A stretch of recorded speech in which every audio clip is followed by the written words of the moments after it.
எல்லோருக்கும் வணக்கம். இந்த வீடியோ பதிவில் என்ன பார்க்க இருக்கிறோம் என்றால், இவர் ஒரு ஆண் ஜாதகர்.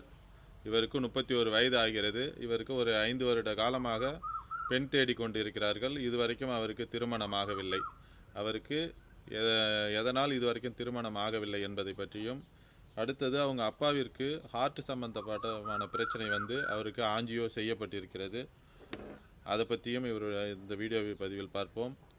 அடுத்தது அவங்களுடைய அப்பாவை பெற்ற தாத்தா அவர்களுக்கும் ஒரு 6 மாத காலத்திற்கு முன்பு கைகால் எல்லாம் அடித்து விட்டது. அதுவும் இவருடைய ஜாதகத்தில் எந்த அமைப்பில் இருந்தால் இதுபோல் நடக்கிறது என்பதை பற்றி பார்ப்போம். அடுத்தது வந்து இப்பொழுது ஒரு 2 நாட்களுக்கு முன்பு அவர் வீட்டில் வளர்த்து வந்த ஒரு பெரிய கால்நடை மாடு அது வந்து கீழே விழுந்து கால் ஒடிந்து விட்டது. அதுவும் அவருடைய ஜாதகத்தில் எந்த அமைப்பில் கிரக நிலை இருந்தால் என்பதை பற்றி பார்ப்போம். இதுபோல் ஒருவருக்கு நெகட்டிவான நிகழ்வு நடக்கிறது என்றால் அதற்கு மிக முக்கியமானது 6-8 தசாபுத்தி பாவத்துவமாக இருந்தால் அவருடைய ஜாதகத்தில் இதுபோல் குடும்பத்தில் அந்த பிரச்சனை நடக்கும். இது வந்து அவருடைய ஜாதகத்தில் எந்த அமைப்பில் இருக்கிறது என்பதை பற்றி பார்ப்போம். இவர் வந்து ஒரு 10வது முடித்து ஐடிஐ தான் முடித்திருக்கிறார். அதுக்கு மேலே அவர் படிக்கவில்லை. அதே போல் அவருக்கு அந்த நிரந்தரமான வேலை அமைப்பும் அவருக்கு சரியாக கிடைக்கவில்லை. இதெல்லாம் அவருடைய ஜாதகத்தில் இந்த கிரக நிலை எதன் அடிப்படையில் இருந்தால் இவருக்கு இதுபோல் நடக்கிறது என்பதை பற்றி இந்த வீடியோவில் பார்ப்போம். இவர் 30/5/1996 பிறந்துள்ளார்.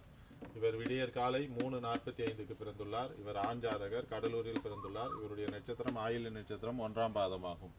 இவருடைய லக்னம் கும்ப லக்னம். 2இல் சூரியன், சனி, செவ்வாய், புதன், கேது. செவ்வாய், சனி, புதன் இவர் மூவருமே அஸ்தங்க அமைப்பில் உள்ளார். சுக்கிரன் 1 டிகிரியில் தான் உள்ளார். 4இல் சுக்கிரன், 6இல் சந்திரன், 8இல் ராகு, 11இல் குரு. இவர் பிறக்கும் பொழுது புதன் திசை 16 வருடம் 7 மாதம் 11 நாட்கள் ஆகிறது. அதன் பிறகு கேது திசை ஒரு 7 ஆண்டு காலம், சுக்கிர திசை ஒரு 20 ஆண்டு காலம். 43 வயது 7 மாதம் 11 நாட்கள் வரைக்கும் அவருக்கு சுக்கிர திசை தான் நடக்கும். வயது தற்போது 30 வயது முடிந்து 4 மாதம் 24 நாட்கள் நடக்கிறது. இவருக்கு தற்போது நடப்பது சுக்கிர திசையில் செவ்வாய் புத்தி 10/1/2027 வரைக்கும் நடக்கிறது. இவருக்கு இதுவரைக்கும் திருமணம் நடப்பதற்கு காரணம் 2ஆம் இடத்தில் சூரியன், சனி, செவ்வாய் இத்தனை பாவகிரகங்கள், ராகு, கேது இத்தனை பாவகிரகங்கள் இருப்பதால் இவருக்கு வந்து சுக்கிர தசை நடக்கிறது. சுக்கிரன் வந்து கடுமையான பாவத்துவ அமைப்பில் 4ஆம் இடத்தில் ஆட்சி ஸ்தான பலத்தோடு இருந்தாலும் சனியினுடைய 3ஆம் பார்வை இந்த சூரியன், செவ்வாய், சனி இருவரும் எல்லாம் இணைந்து இந்த சுக்கிரனை கடுமையாக பாதிக்கப்பட்டு இருப்பதால் அந்த சுக்கிரன் வந்து ஆட்சி பெற்ற நிலைமையில் இருந்தாலும் அதனுடைய காரகத்துவத்தை தர முடியாத அமைப்பில் இருக்கிறார். அதேபோல் ராசிக்கு 2ஆம் இடம் அதிகமாக லக்னத்துக்கு 2ஆம் இடம் பாதிக்கப்பட்டு லக்னத்திற்கு 8இல் ராகு அமர்ந்து கடுமையான பாவத்துவ அமைப்பில் இருக்கிறார். அதேபோல் புத்திர பாக்கியத்தை குறிக்கக்கூடிய 5ஆம் பாவக அதிபதி நீச்சனுடைய அமைப்பில் இருந்து சூரியன், சனி, செவ்வாய் அஸ்தங்க அமைப்பில் இருக்கிறார். லக்னத்துக்கு 5ஆம் அதிபதி புதன் வந்து நீச்சனுடைய அமைப்பில் இருந்து அஸ்தங்க அமைப்பில் இருக்கிறார். அதேபோல் ராசிக்கு 5ஆம் அதிபதி என்று சொல்லக்கூடிய செவ்வாயும் அஸ்தங்க அமைப்பில் தான் இருக்கிறார். அதெல்லாம் ஒரு தவறான திருமணத்திற்கு ஒரு தவறான ஒரு விஷயமாகும். திருமணத்தை தாமதப்படுத்தக்கூடிய அமைப்பாகும். இவருக்கு வந்து தாமதமாக திருமணம் நடக்கக்கூடிய அமைப்பு.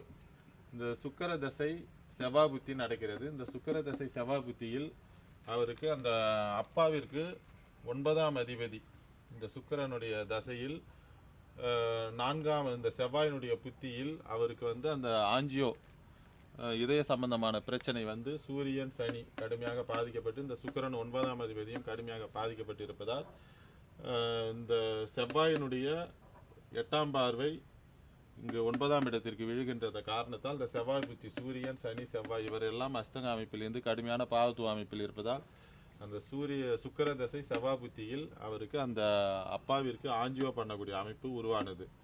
அதேபோல் இந்த சுக்கிர தசை செவ்வாய் புத்தியிலே தான் இந்த சனி கடுமையான பாவத்துவ அமைப்பு சூரியன், சனி கடுமையான பாவத்துவ அமைப்பில் இருப்பதால் அவர் வந்து கால்நடையை வளர்த்து இருக்கக்கூடிய அந்த கால்நடையை குறிக்கக்கூடிய 4ஆம் பாவகம், ஆடு மாடு அவற்றை குறிக்கக்கூடியது இந்த 4ஆம் பாவகம். இந்த 4ஆம் பாவகத்தினுடைய அதிபதி சுக்கிரன் கடுமையாக பாதிக்கப்பட்டு இருப்பதால் சனியினுடைய 3ஆம் பார்வை சூரியன், செவ்வாய் இவர்களுடைய சேர்க்கையினால் கடுமையாக அஸ்தங்க அமைப்பு இருந்து 3ஆம் இடத்தை தொடர்பு கொள்வதால் 4ஆம் இடத்தை சுக்கிரனை தொடர்பு கொண்டு 3ஆம் பார்வையாக பார்ப்பதால் அந்த சுக்கிரன் பாதிக்கப்பட்டிருப்பதால் இந்த சுக்கிர தசை செவ்வாய் புத்தியில் அந்த கால்நடை பாதிப்பு ஏற்பட்டு ஒரு மாடு 40,000 50,000 விற்கக்கூடிய அளவிற்கு இருக்கக்கூடிய அந்த மாடு கீழே விழுந்து கால் ஒடிந்து கடுமையாக பாதிக்கப்பட்டு விட்டது.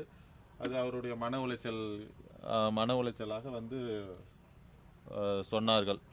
இதுபோல் வந்து 4ஆம் இடம் கடுமையாக பாதிக்கப்பட்டு சுக்கிரன் பாதிக்கப்பட்டு கால்நடையை குறிக்கக்கூடிய சனி என்ற கிரகம் கடுமையாக பாவத்துவ அமைப்பில் இருந்தால் இதுபோல் நடக்கும். அதேபோல் வந்து அவங்களுடைய தாத்தா இதே வந்து சுக்கிர தசை இந்த செவ்வாய் புத்தியிலே தான் அவருடைய பாட்டனார் அவருக்கு சரியில்லாத கை கால் எல்லாம் அடித்து விட்டது. அந்த ராகுவை குறிக்கக்கூடிய தாத்தாவை குறிக்கக்கூடிய ராகுவும் கடுமையாக சூரியன் சனி செவ்வாயால் கடுமையாக பாதிக்கப்பட்டு இருப்பது. அதேபோல் ராகு கேது கடுமையாக பாதிக்கப்பட்டிருப்பது தவறான ஒரு விஷயமாகும்.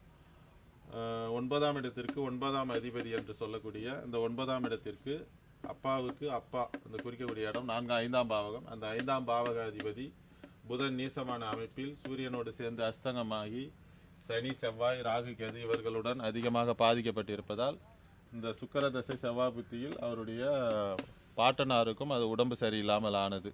இதுபோல் இந்த சுக்கிரன் அதிகமாக பாதிக்கப்பட்டிருப்பதால் தான் அஸ்தங்க அமைப்பில் இருப்பதால் தான் இது மாதிரி கடுமையான பாவத்துவ அமைப்பில் இருப்பதால் அவருக்கு அந்த மன கஷ்டங்களை கொடுக்கக்கூடிய அமைப்பு இந்த கிரகங்கள் கொடுத்தது.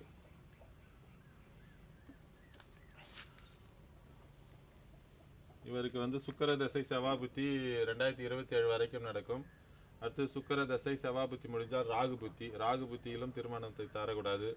அடுத்து சுக்கிர தசை குரு புத்தி. குரு வந்து சுக்கிரனும் ஸ்தான பலத்தோடு தான் இருக்கிறார், 11ஆம் அதிபதி. இந்த 11ஆம் அதிபதி 7ஆம் இடத்தோடு தொடர்பு கொண்டு இருக்கிறார். இந்த சுக்கிர தசை குரு புத்தியில் திருமணம் செய்யலாம். அப்போது வயது அவருக்கு வந்து 34-35 வயது அளவிற்கு ஆகிவிடும். சுக்கிர தசை குரு புத்தியில் தான் அவருக்கு திருமணம் கூடும். தாமதமான திருமண அமைப்பு தரக்கூடிய அமைப்பாகும். குடும்பஸ்தானம் கடுமையாக பாதிக்கப்பட்டிருக்கிறது. 5ஆம் பாவகம் கடுமையாக பாதிக்கப்பட்டிருக்கிறது. மற்றொரு வீடியோ பதிவில் வேறொரு தகவலுடன் பார்ப்போம். என்னுடைய தொடர்பு எண் 9940342555 என்ற எண்ணை தொடர்பு கொண்டு ஜோதிட சந்தேகங்கள் மற்றும் ஜோதிட விலங்குகளை தெரிந்து கொள்ளலாம். மற்றொரு வீடியோ பதிவில் பார்ப்போம். எல்லோருக்கும் வணக்கம்.